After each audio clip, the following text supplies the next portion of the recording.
Registry का जो print निकालते हैं, जो सरकारी तौर पर जो स्टाम्प आप ख़रीदते हैं और उस पर आपने प्रिंट निकाल कर रजिस्ट्री करवानी होती है, उस पर प्रिंट निकालने से पहले जो है आपने एक सादा पेज पर उससे सारी तहरीर जो है वो उसे कहना कॉपी करके आपको दे, आपने पढ़ लेनी है।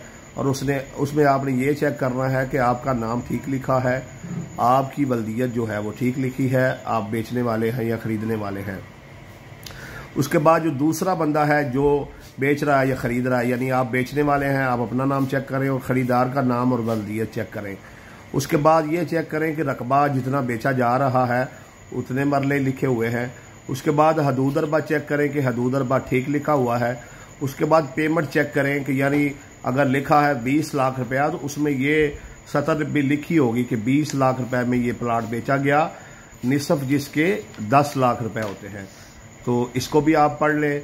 और उसके बाद ये भी चेक करें कि रकबा जो है वो ज़री है और अर्बन तो नहीं लिख दिया गया, अर्बन है तो ज़री नहीं लिख दिया गया। उसके बाद ये चेक करें कि फ़र्द के मुताबिक जो है वो खेवड़, खतौनी, खसरा, किला नंबर या मुरब्बा नंबर जो भी है वो उसके मुताबिक लिखा हुआ है। और उसके बाद जो है आप शनाख्ती कार्ड पकड़ लें और गवाहों के जो है वो शनाख्ती कार्ड नंबर चेक करें, उनके नाम चेक करें, उनकी बल्दियत जो है वो चेक करें। ये तफसील से आपने सारी चीज़ें जो है वो चेक करनी है। ऐसे ही अगर आप स्टाम्प करवा रहे हैं तो स्टाम्प में आपने चेक कर लेना है कि टाइम जितना आप उसको दे रहे हैं रजिस्ट्री करवाने के लिए, बाकी पेमेंट के लिए उतना ही लिखा हुआ है, जितना आपको बयाना मिला है उतने ही पैसे लिखे हुए हैं। गवाहों के जो नाम है वो ठीक लिखे हुए हैं।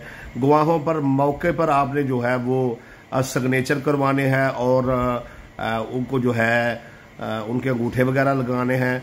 और पैसे जो आपने देने हैं बयाना वगैरह कोशिश करें वो वकील के सामने या स्टाम्प फरोश के सामने या गवाहों के सामने दें, ताकि कल कला को जो है वो कोई मसला ना हो।